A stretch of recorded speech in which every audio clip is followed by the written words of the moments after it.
Hey guys, so I've just been chatting with Mark Metry here. We've been talking about networking, about running businesses, and about basically being able to connect with other people online.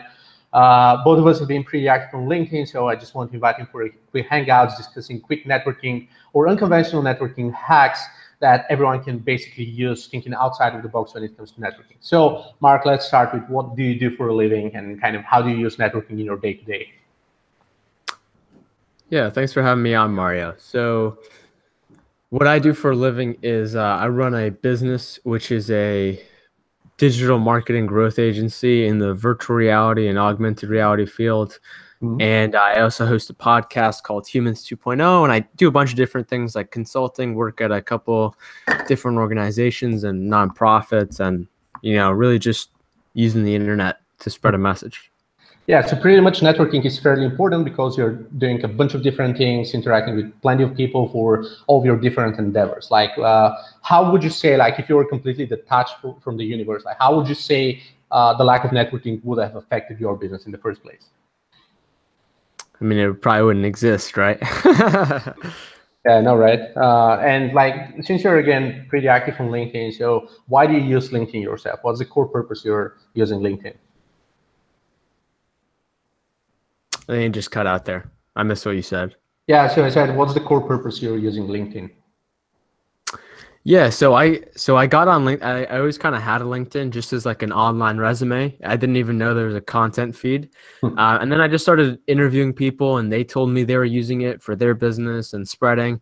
So then I got on it, and it was really just a way for me to grow my podcast, get people on there to listen, and it's been probably one of the best tools I've ever used for my business and for my own personal projects. Mm. Yeah, absolutely. And I can definitely relate, to be completely honest. I've never used LinkedIn for lead generation for our business. It's sometimes it comes off naturally. You know, some people just reach out, which is pretty cool.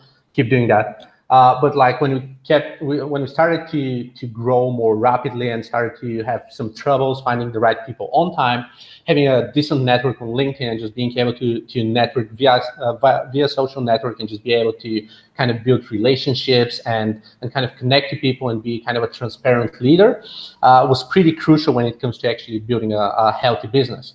So kind of as a result, different people reach out and say, hey, like, I'm not sure if you're hiring for a role similar to my profile, but like, is there any opportunity to just interact and kind of figure out a way to work together? And kind of, again, in my experience, I've kind of discovered that having a pretty reliable person, someone who's highly motivated, attached to the brand, reliable, again, is often more important than just having the role skill set itself, which is why I would sometimes give the opportunity to some people who may not be complete, top-notch rock stars in the market, but are at the same time able to help us out in different endeavors and are committed enough to help us push forward. So tell me about how did your networking, how did your podcast go? Like, how did you decide to start it, and have you built some valuable connections through it? Yeah, that's a good question. So I started my podcast like in August of last year, and I didn't really take it too seriously or anything like that. And like for me, that's how I got on LinkedIn, to like as a way for me to communicate and to invite people on my show. Mm. And so I use LinkedIn to invite people on my show. And for me, that was kind of like the one of the more easier backdoor entrances to reach people, because a lot of these people are busy. They may not respond to their website, their email, their, Instagram DM or whatever it is. So for me, LinkedIn was just kind of a backdoor entrance, sort of. So it helped me get guests. And at the same time, I also started to, start to promote my podcast through making different like video snippets and like those little audiograms and Mm. post those out. And that was a way for me to get more listeners on my podcast. And as that went on, and as I started to get better at that, some of my videos ended up like going viral. Yeah. And if you have a LinkedIn video that gets like 100,000 views, and 0.001% of the people like actually click the link and listen to your podcast, like that's still a huge amount of people. And that's how I've really been able to propel my podcast into the global top 100 just easily by LinkedIn and by making these videos and by collaborating with people that are also doing awesome stuff.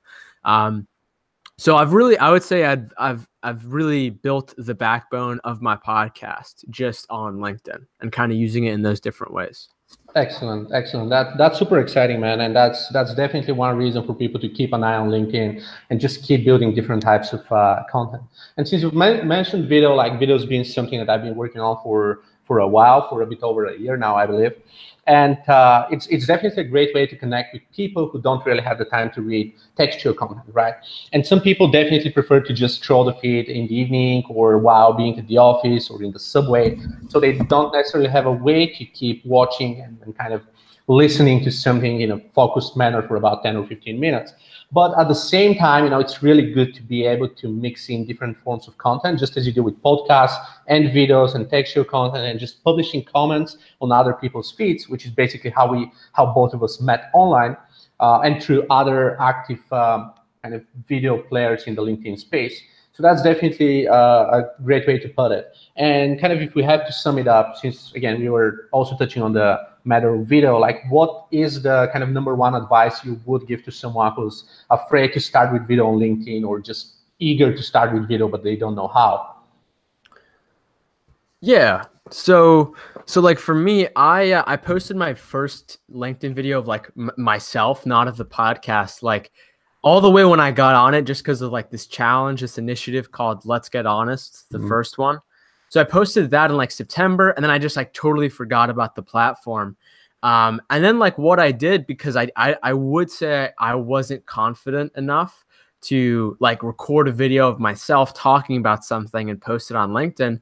So like what I did was like what I just told you before is I would just make these snippets of my podcast of other people talking.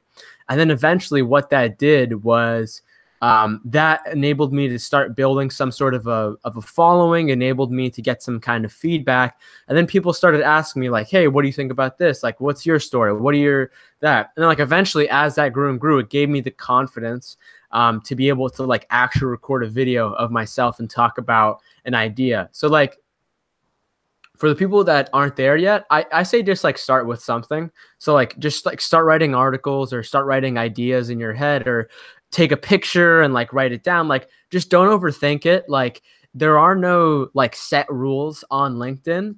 And, just because you see something that works for one person doesn't mean it'll work for you. So it's just best to just like do it, whatever ideas in your head, just record it. Because in honesty, like the world is not really going to care too much about this. Like you're just like a second on the map, on the blimp in one location at this one time. And that's not really like, don't think about that. Just think about, just do it, don't overthink it. Like I see a lot of these videos, like how do you start a LinkedIn video? How do you do this? Just don't overthink it. Like literally just grab your phone and just record something that you think other people would want to listen to. Like, I think that's it. Absolutely. That's a perfect explanation. That would be my number one tip as well. If you're into writing, you can just grab a piece of yours, break it down into kind of sub pieces, and then record this itself. That's how I actually started. I was writing on Quora, so I just started recording videos on top of my Quora answers. So that's all for now. I'm just going to push the video to LinkedIn. If you have any questions, let us know in the comments, and we'd be happy to chime in. Thanks, everyone.